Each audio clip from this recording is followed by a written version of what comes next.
Welcome to Talk Time with MaxContact, the podcast where we talk about the latest contact center and customer experience industry news and insights. Join us as we welcome industry experts, discuss actionable strategies you can apply to your business, and help professionals like you on your path to long-term career progression and success. I'm your host, Sean McIver.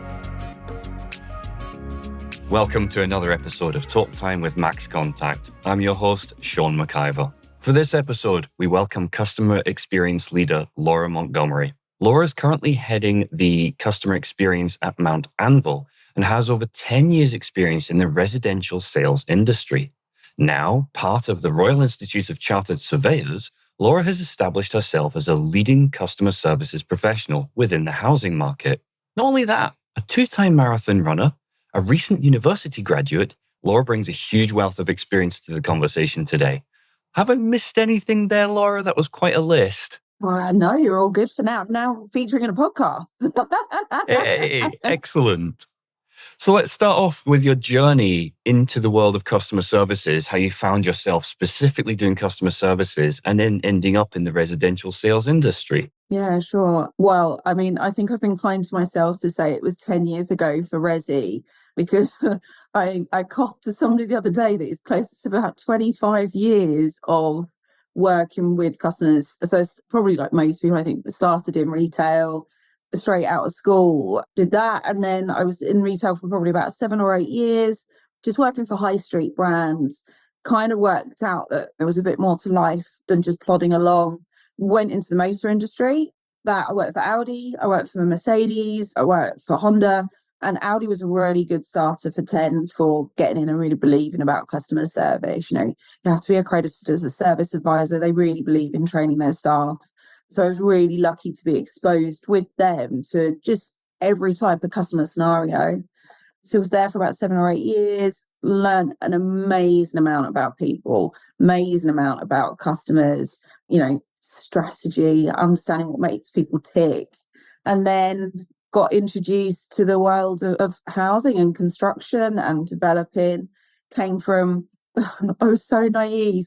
I came from this tiny little Essex village where I'd never stepped foot on a train apart from like an adventure up to the city to suddenly coming up to London every single day and kind of changing where making homes for people and changing places that were car parks or industrial estates into people's homes and developments. But that kind of love for serving a decent customer service has been there for a really long time. I've known one of my customers for a really long time. He said, if you could deal with me, you can deal with anybody. And I think that's a pretty good credit. And kind of end up where I am now. Yeah, similar journey. There's both emotional purchases, cars and homes, the most emotional things people will ever buy and invest in. We need them. We need them every day. We want them to be all shiny and new. So yeah, it was kind of weird sidestep, but very, very similar ilk. So yeah, it's been really good. It's been fab. Seeing as you brought it up, I'm going to jump ahead and ask one of the questions I had lined up. Yeah, I'm going to sure. ask it now. So we're going to move around a little bit, but you've just talked buying a house, moving house, property in general, and to a lesser degree, buying a car, considered to be among kind of the most stressful life events people go through. It's clear that it's crucial for businesses to understand their customers' journey comprehensively end to end. Why is it so critical in the broader industry, do you think? I think there's a couple of things that kind of make it critical. There's a few trains of thought that you can go on down there. If you can knock out the best experience that a customer can have that makes them like a full brand advocate, we have to be able to understand how to do that. So seeing the touch points across that journey, getting where you perceive that somebody's really been told something and actually they haven't, we've totally missed the mark on it. You kind of got to keep going over and over and over that journey, making sure that you can really put yourselves in their shoes. Like, what does it look like from the other side of the fence? Does that translate how we think it does when you're just the average customer looking at new products or researching it or understanding what they might get out of us? So yeah, if we don't understand it, we can't see that we're meeting or exceeding our customers' needs. Or we won't get there on that. Mount Anvil, we are we like a bit of feedback. We really thrive on that. And actually, we kind of see stuff that doesn't go wrong, the stuff that goes wrong as a strength. So when we get it wrong, it's how we make it right. So by really understanding what our customer's journey looks like, it means that we can see the flaws and weaknesses in it. And actually we can pivot on it a bit quicker. We can change that thing that isn't quite right when you get to us or when you speak to one of our members of the team, whether it's sales or customer experience or customer service further down the line. So we can kind of swoop in and fix that by understanding the journey better. And then this isn't for every customer in facing industry, I think, but actually for us, it's a really big risk. We're selling properties from, I don't know, 400,000 up to £1 million. So if we don't understand our customer journey and we aren't supportive of that as a risk to our business, that's a big deal. If we've missed something with a customer that is risk dependent, that they will complete or they won't, that's us letting ourselves down. So if we don't understand that, if we do, it reduces the risk. If it doesn't, it steps up, and we don't need to do that. We want to understand it and know what they're seeing and what they're doing. Yeah, no, that makes perfect sense. Again, I'm going to unpack this a little bit further. Yeah, so let's take it as a two-parter. Let's take it back to basics for listeners. And can you just explain what you mean by the term customer journey? Yeah. So the customer journey for us is that end-to-end support. So how does it look when they start interacting with us as a brand and they start considering to buy with us? And how does that look at the end when, what's all the stuff in the middle? And then what does it look like at the end from a services and support outlet, from a customer service side? So when you're actually living in the property. So they're buying, they're investing in our product, but it is that end-to-end support system that we can give them as the developer that they're purchasing from, to make sure that they get the most out of the process, of the house building process. Joining up those dots, we can often think it's quite easy. Like, majority of people have purchased a home, or at least considered purchasing a home, looking into a mortgage or researching the area that they might want to buy in, or even dreaming on Rightmove. But you still get that that's a process. And it's stressful, right? It's stressful. It's not easy. Our journeys take a really long time. They can take up to 3 years. So our meaning of a journey isn't necessarily a simple transaction of choosing if we're going to get the new iPhone and working out if we can pay however much it is for it. Our customer journey is far greater than that. It's far longer. So we've got to join up those dots. We've got to make sure that that goes all the way through that full buying process, whether that's 6 weeks or 3 or 4 years. So it's an emotional roller coaster for them for all the right reasons, because they're with us, of course. Naturally, of course. Of course. Let me dig one layer further into that, because what you've just described in terms of a customer journey resonates with me. It's before they actually become a customer, through to the beyond after that, creating that really resonating, resolving those bottlenecks and challenges. Having spoken to as many people as I have, one of the things that always occurs to me is, so for example, I work in a company that's a small to medium-sized business, and I see the inside out of that company. And it can be difficult to extract yourself from the depths of processes and understand, and generally business BAU. How do you do that and really stand in the customer's shoes and see things from their perspective? How do you do that? I'm a bit of a pain. That's how I do it. So we're really lucky that we have loads of teams, like site team. When I get there, like, oh gosh, you have to you change your shoes, right? You turn around and ask you the questions. The customer feedback, and actually, what you would want as a product. Like when we go to our sites, when we're ramping up for completions to take place, you walk the journey and you kind of sidestep that you're not an employee anymore. You're looking at it from a different perspective. Like, how does that look? What is that? What's the first reaction that I have if I was the person that was investing here or purchasing with this developer? So you kind of have to turn yourself around a bit and go, why does that look like that? What's that journey down from the station like? Is it safe? Do I feel safe standing here at 5 o'clock in the evening? The lights coming on, how easy is it for me to get into my home? And then really push that back on the site team or back on the dev team to say, just to think for a second. So it's really stepping back, kind of the benefit of being in the industry for 10 years and kind of working your way around London, which I'm crazy proud of, standing back and looking at developments that you know what the apartment on the 8th floor looks like. It is that you have to stop and go, how would I feel if I was buying here? How would I feel if this was me? And kind of disconnect a second from your business brain and just put your gut feel into, how am I reacting to this? What does it look like? How am I perceiving this? And it's not 100% foolproof. I can tell you that much for nothing. But it's, yeah, you make yourself the customer for a minute, that's for sure. Excellent. No, I love that. And it's clear as you were talking about it, and you mentioned the standing there at 5 p.m. in the evening outside a property, how do you feel? And the light, is it sufficiently lit? And it's things that, as you were saying them, I was thinking internally, oh, of course. But until you said them, I probably wouldn't even have thought of it. And it's those surrounding bits that are so easy to miss. I think that's a prime example of why you need to, if you can, that's why you have to stand in the customer's shoes. Yeah, 100%. It's not all about, our journeys are two-tone, right? Our journeys are the service that we deliver, but actually they're the customer journeys that they have once they're in their homes and in their properties. And what does that look like? That's not just front door in. That's a far longer journey than we necessarily give it credit for when you're just standing looking up at a building. It's a bit more open than that. Yeah, absolutely. We're going to kind of slightly switch gears now. So I'm going to put a scenario to you. Oh, come on. Going to change hats. What are we going, like cap to bubble hat? Where are we going with this? This is a full-on top hat. Full-on top hat.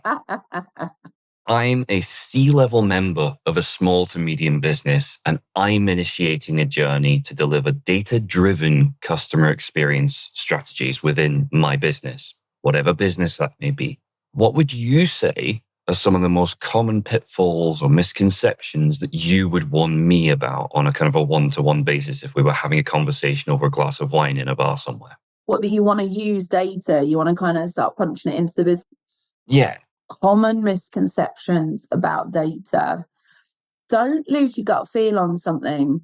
Data is amazing, right? You can go in on it. You can get some amazing statistics from it. You can use it to build a business. You can use it to eliminate something from what you're doing in any customer journey or any point in a business. But sometimes the fact versus the gut feel, your intuition is there for a reason. And I think it's to not get lost in the data. And especially when it comes to customers, it's that gut instinct is there's something that's holding me back from following that data path. Talk about it and work out why first, because there's a chance you'll find that reason out quite quickly because your gut's telling you that. So I would never have professed, if you'd spoken to me even 5 or 6 years ago, I'd never have professed to loving data quite as much as I do now. But time before data, without data, we would have trusted that instinct in a different way. And I think that's probably the biggest piece of advice that I would give is follow it. But if there's something that makes you stop and double check it, there's a reason why. That's amazing. I wonder, and we haven't kind of planned for this, so I appreciate this is out of nowhere. Can you give me, so the world you work in is very kind of specifically around the data and what it's informing you and aligning that with those instincts. Can you give me a walkthrough of a kind of a real world example or something along those lines where customer data has led to some kind of actionable change and improvement in the service or delivery of that service? Yeah, qualities. And I've worked with sort of 3 or 4 businesses over the time in this industry. And actually the analogy goes back to the car, right?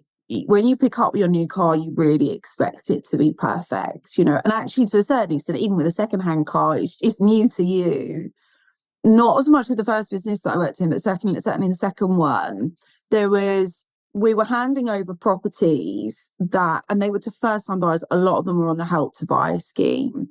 We were handing over properties where there was still a reasonable amount of snagging or defects or items outstanding. So it wasn't like, I have a really cheesy line that it's like the Mary Poppins of apartments. It's practically perfect in every way, right? And we just weren't nailing that. We weren't getting to that level. And everybody understands there's a few bits, right? It's effectively, it's a man-made product. It could be a one-bed flat or it could be a three-bed home. So most people were on the side of understanding, but also on the Instagram versus reality expectation. They were two different things. So we flipped and we looked at what was the quality that we were delivering, and we really dove in on what were the statistics that we were pulling out. Because I was like, I feel like if we're going to get the customers happy, they need to be seeing as close to perfect as we can provide. And if it's not, have a reason as to why. Like if they were walking in and they were seeing that, I don't know, there was a scratch on the wall. Why was that scratch there? And how quick could we fix it for them? Pulled a load of the data, and actually it totally transferred that there was a direct correlation that when the quality was good and the scores were low on defects, to say it was 0 to 3, people were promoter of the business. If they were 5, 6, 7, 8, 10 items, they'd be passive or detractor. Flip that to here, exactly the same thing. When we looked at statistics, the correlation almost ran in sync. So we did a massive focus. We totally changed the way that we worked with build teams. We did an inspection before we would get the keys, hand it straight over to the customer. We stepped back. We now do a 10-minute check. We go in, we look through the eyes of the customer. What were they going to see? What do we know they might pick up on? And we saw it increase. We saw the defect numbers come down because the site teams understood why we were doing that process. They really believed in it because we were trying to get them to be better. Their KPIs, their statistics were like, oh, guys, this is going in the right way. And actually our customers were so much happy with us as a business, because it's a funny thing. We sell across the world, but trust is a massive thing for us. It's a really big deal on how much our customers trust us. And when we kind of stopped and went, why don't they think that they would have trusted us 2 years ago? Well, if you see something that you think might be perfect and you're walking in, it is what's behind the walls. And we found that it unsteadied people. Like it really kind of made them wobble on, well, if it looks like this, what else is going to go wrong?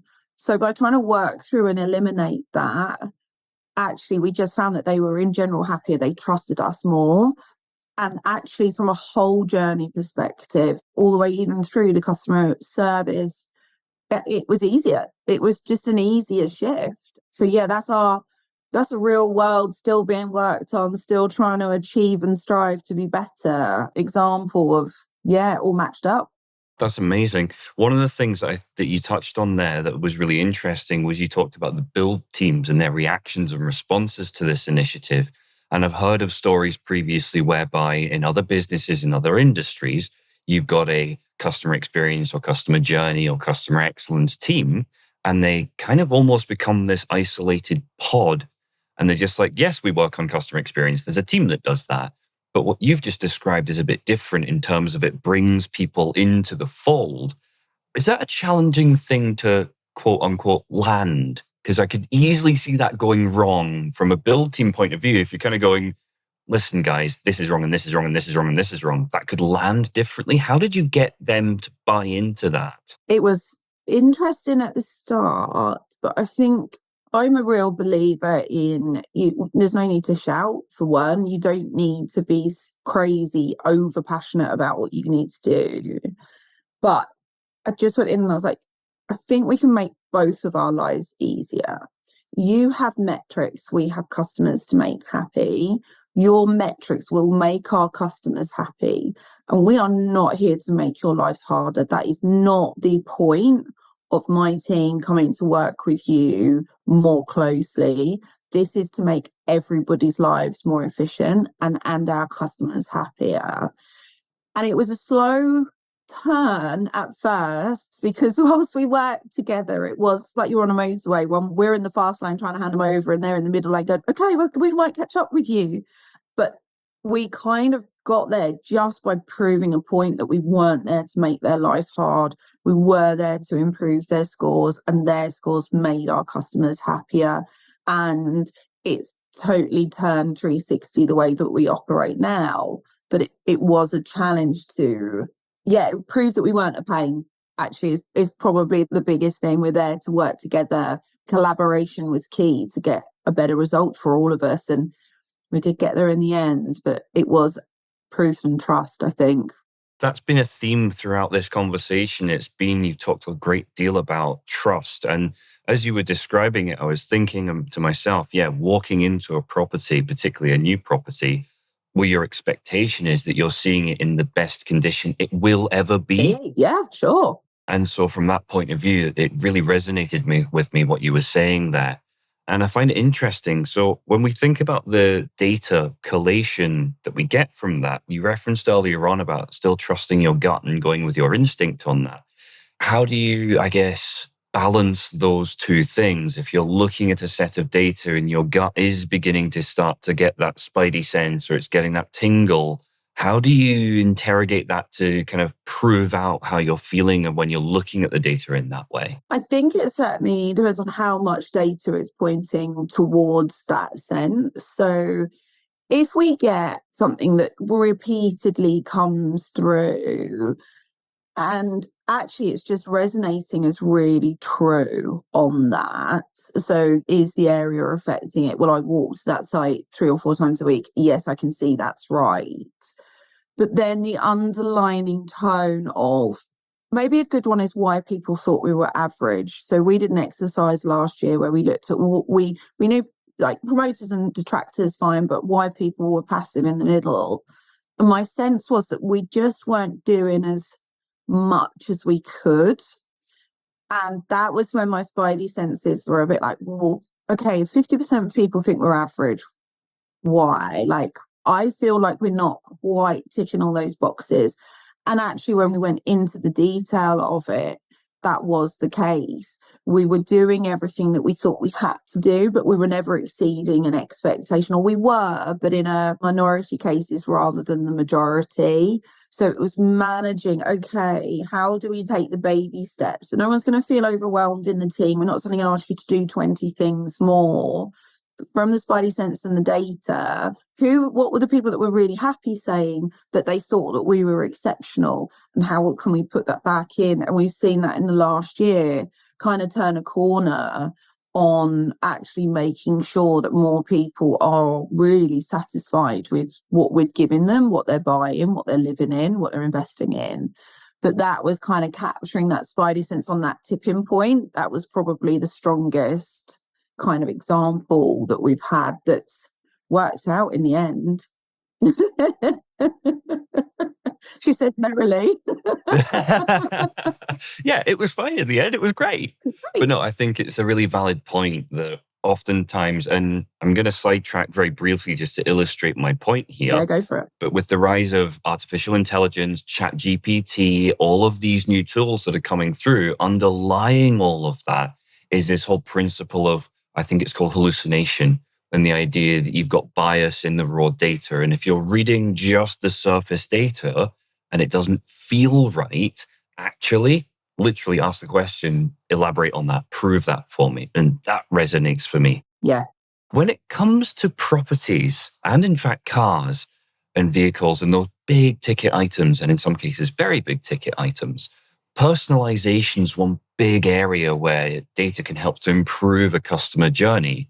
So around the idea of personalization leading to improved customer journeys, is that something that is familiar to you? And how do you take advantage of that? So we've just rewritten all of our communications. So we worked out that actually the team was sending something crazy, like between WhatsApp, WeChat, email, phone calls. We jumped from doing something like 3,500 calls, I think we did in circa 2020, 2021. To last year, we finished up on 9,000 calls and or data touch points. Now, bear in mind, that's for 5 people. It was bonkers. Like, it was off the charts on how many times we were recording a touch point. Looked at the data and actually found that people were asking the same questions over and over again. So we've gone back, we've re-looked at all of our customer comms, which is launched in the next couple of weeks, in fairness, and kind of took from it that maybe we weren't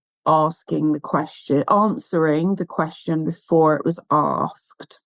And that's a big thing for us now. Like, how can we still give that personal service, still know that there is a person at the end of the phone, it's not a chat bot, but actually put in a real decent level of automation that's going to tick off and answer the questions at the right time in the journey that people have. And yeah, we've got new things. We've got embedded PDFs. We've got active hyperlinks for sending out different type of updates. And that was the whole kind of circle piece, was what questions can we answer before people need them to build up that trust, make the team's lives a bit easier, and actually reinforce that we're going to support them 100%. But yeah, looking at customer comms, answering that question first, that was probably one of the things that we really pulled from the data, and improving the comms. That's amazing. I'm going to completely change track again, because there's a couple of things I want to dig into about you specifically. Oh, careful.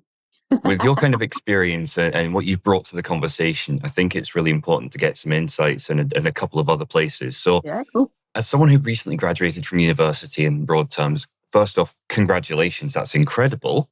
Cheers. How has that affected your approach and, I suppose, to paraphrase, your worldview of customer services? It's probably made it a bit more business-led, like, and not in a bad way of business-led, more in like evolving a strategy. I don't think I would have looked quite so long-term before. I think I would have very much looked at what's in this 6 months, what's in a quarter. Whereas now we're talking about, okay, what do we need in 24? So we've done these things. What are our key themes for next year? What is the business implication from a cost perspective? Like, what do we need to forecast out? Everyone's really aware that times are hard at the moment. What do we need from a staffing perspective?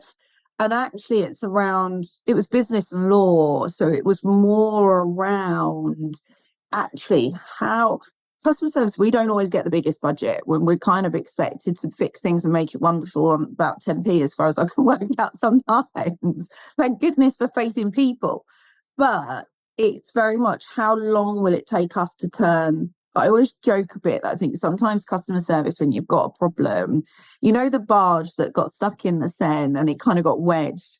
It's that, like, how can we know we've got a problem and we need to turn it around, but how quick can we turn that barge for us to be going in the right direction? And that's probably one of the biggest things that I've taken. Our strategy for how we achieve and succeed isn't a short-term fix. It's a long-term plan, and being agile in that is quite a big thing, I think. Yeah, kind of rolling through that. So yeah, I think strategy, who knew? And again, I know that it was business and law, and I get that the angle of that is slightly different, but I think that does also apply and resonate with customer services and delivering excellent customer experiences and really delighting the customer. It's not a 5-minute fix. There is no silver bullet for the vast majority of businesses. It's got to be a collective endeavor that you undertake and you commit to, and you bring people into the fold on that journey. Yeah. I'm conscious of time. I have one final question for you. I get to say congratulations again. Talk to us about the work that led to you winning a gold award for customer services 2 years running, I believe. Yeah. Talk to us about what led to that. I mean, I don't want to kind of float my own boat, but we did it in my old work and this work. So it was for recommending a business, and we worked really, it goes back to that quality piece, right? So the question that kind of got us that award was, would you recommend us as a business to your friends or family? No one's going to recommend us if they walk in, and it's like, what's going on here? And we worked on some really key areas. We worked on communications being super robust, amazing touch points, customers having absolute faith that we were always reachable, and then that quality piece in the background. So updated, or do you feel like you are hearing from us at the right times? You can contact us whenever you want. And actually, another of the one was, there's no stupid questions. We have media influence about the interest rates and the mortgage rates. That media blows it up and customers coming back. So it was really updated, really good information, really good quality product. And that led to us getting that return rate on people saying, yeah, we would recommend you as a business. And that was kind of where the gold awards are. I mean, my team aren't particularly chuffed with me now because I'm like, look, you've got to go for 100%. Like, I want them all. They're like, 100%. Yeah, guys, let's go. But isn't that the right place to be pushing? There's no feedback is bad feedback, right? There's always treating criticism however you perceive that. And it's digging down into the bones of what that criticism is. And if there's one person, they've had a very different journey compared to other people. But yeah, would I love every single one of our customers to believe in us and go, do you know what? That was the best. Yeah, absolutely. So yeah, the gold awards were determination and quality and talking to people. I love that.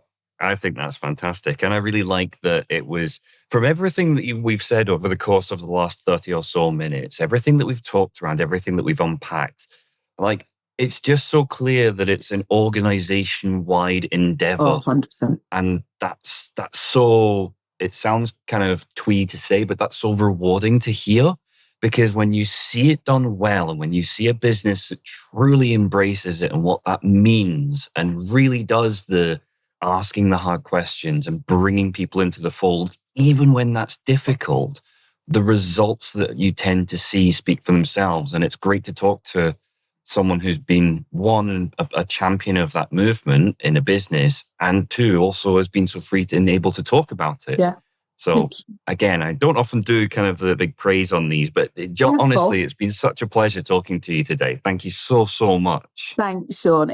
I was really chuffed when you asked, and actually talking about really good customer experience, sometimes until you're in the right forums to kind of meet really passionate, other people that are really passionate about it, you do feel like a lone island. Like you said, to get it top down, you've really got to prove and push it home. So no, it's really nice to hear that somebody else believes in customer services quite as much as I do. It's, yeah, come on, more for the customers. Let's go. Absolutely. It's great. And the thing that gets me is that it's a common topic, and it's a common topic for a reason. Businesses out there are striving to understand how to deliver this.